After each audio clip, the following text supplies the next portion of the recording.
Vás vítám na Knířově. Mám tady kapříka. Říkal jsem si, že si ho vezmu domů. Ale pak jsem se nad ním slitoval. A řekl jsem si, že ho pustím domů. To znamená, je to takový pěkný kousek. Akorát do kuchyně. Má 51 cm.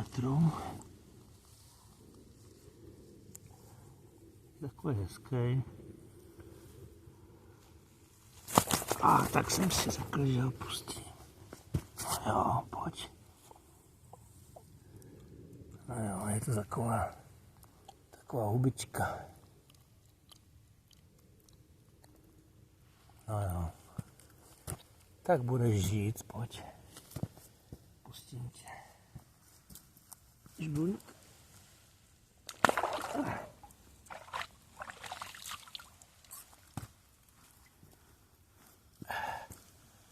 A je to